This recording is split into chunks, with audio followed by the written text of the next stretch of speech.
Hello, this is Jamie Mitchell, and we are back for another episode of the Libertarian Uncensored podcast, going over all the posts on the Libertarian Uncensored subreddit. Let's get right into it. So first we have, how far does anti-Israel views come to libertarians? Posted by Arya PhD, and they said, I'm really pondering becoming a libertarian. Low taxes, true laissez-faire capitalism, and non-interventionism are definitely what I'd like to see. I would consider myself socially conservative, but it is not the be-all, end-all when it defines my loyalty to a party. However, I feel that unlike many here, although I believe the U.S. aid to Israel should end, I do legitimately support the Israeli government in the Middle East, and feel that if we are truly non-interventionist, then that should extend to allowing the Israeli government to handle the Gaza situation, whatever where they want. Curious of people's thoughts on this.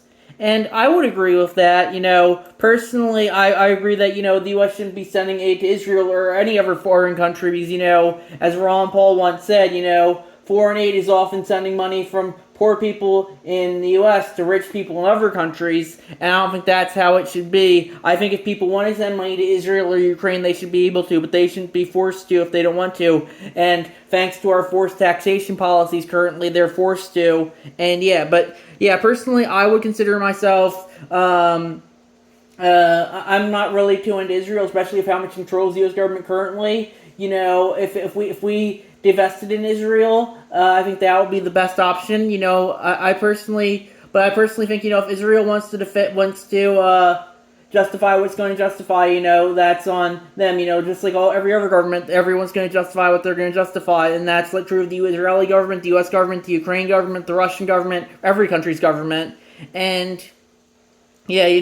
personally, I wouldn't consider myself overly Zionistic. There are some Zionist libertarians like Javier Milei, but I would say the libertarian position is, if you want to be a Zionist, that's fine.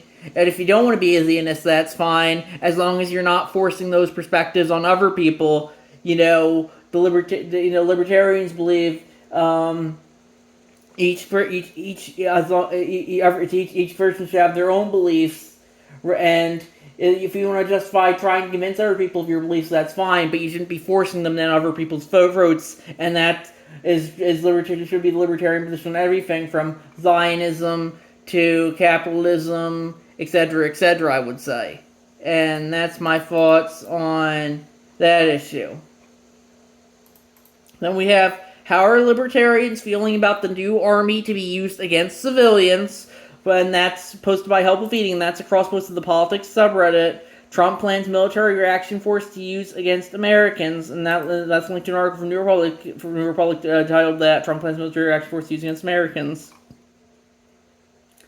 And they linked a specific comment in that thread from Kia75. There was a group specifically made to counteract this, the Oath Keepers. I'm certain every single Oath Keeper formed during Obama's presidency to keep their oath to the Constitution and ignore any illegal act by the president are really ready to counteract this, right?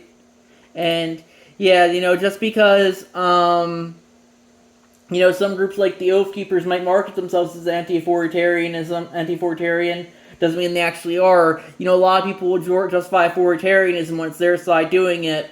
That comment gave the mention of the Oath Keepers, which are a more right-leaning group, but you see it on the left as well. Antifa is supposedly anti-fascist, but they were completely fine with the U.S. government and its fascistic policies under Joe Biden and Barack Obama, but suddenly the Orange Man gets in there, and suddenly the U.S. government is the worst thing ever. And, just to show you, if you want to call Trump a fascist, that's fine. If you want to call Obama and Biden fascist, that's fine. But on Reddit, only Trump and his circle are fascists. Anyone else, they're good. They're just good authoritarians rather than bad authoritarians.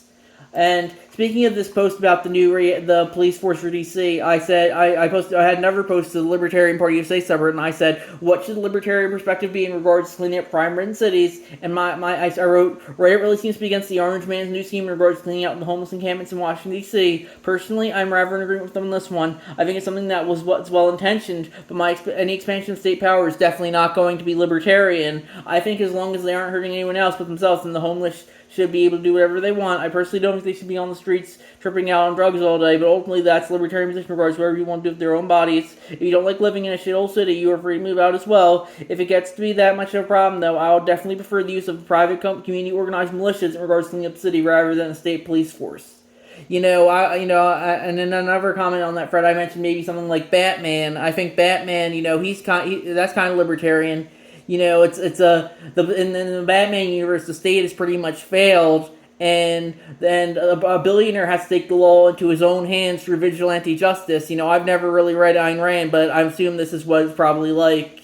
And yeah, personally, I think if homeless people, if they're just keeping themselves, they choose to live that way, that's fine. But if they violate the NAP and come after you, I think you should be able to use whatever force you want against them, and that's my thoughts on that issue.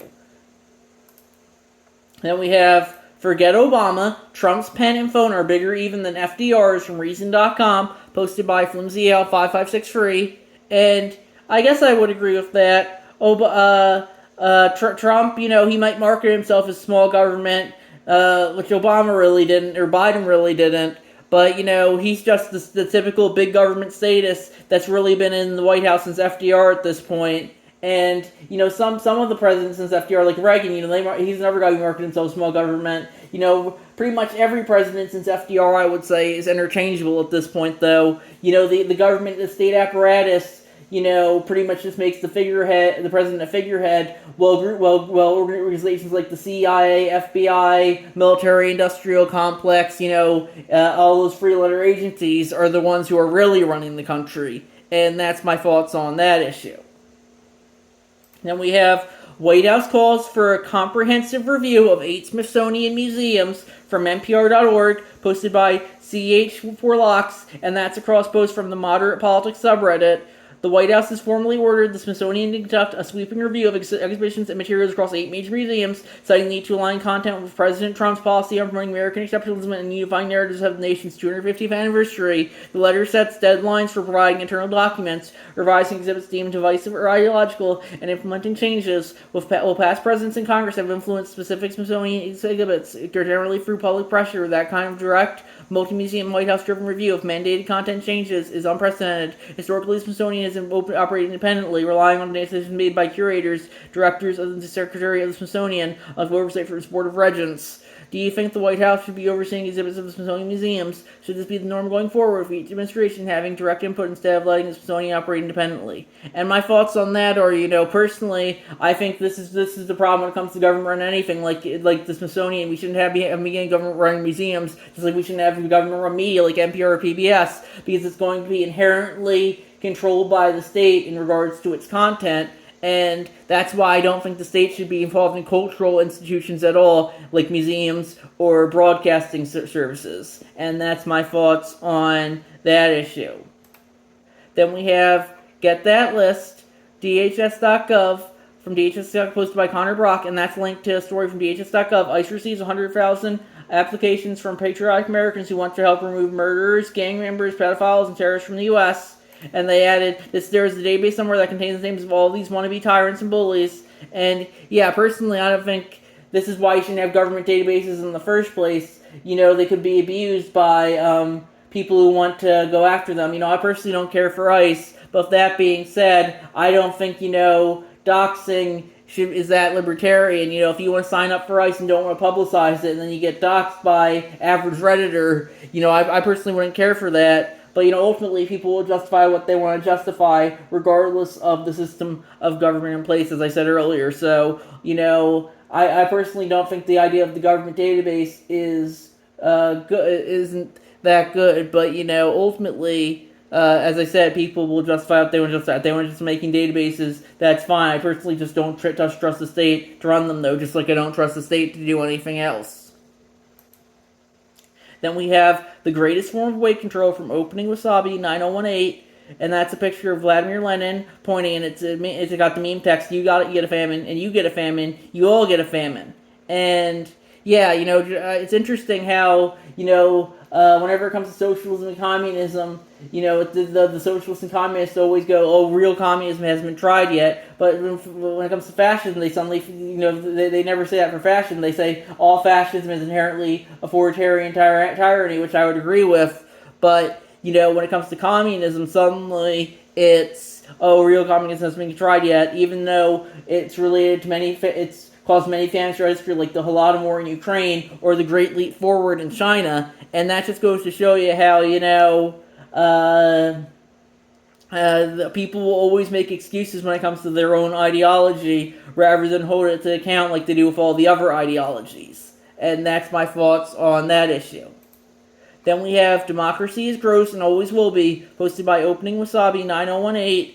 And then it's a picture of this is what democracy looks like. And it's a bunch of sheep in line going to the ballot box. And they're all voting for the boot. And the boot's about to crush them. And it says in the bottom, an anarchist critique of democracy. And I would agree with that. Democracy is simply mob rule and tyranny of the majority. Just because the majority of the population agrees with something doesn't make it right. That's a fallacy, argentum et populum, I think it's called. And yeah, that's why I think the libertarian position should be anti-democracy. If people want to form voluntary collectives rather than forced collectivism, that's fine. But democracy, as it is now, is forced collectivism rather than voluntary collectivism, and that's inherently unlibertarian, I would say. And if people... Well, I think the libertarian position is for individual government rather than collective government, and that's my thoughts on that issue. And I think we're going to wrap it up there. I'll see you guys in the next episode. Bye.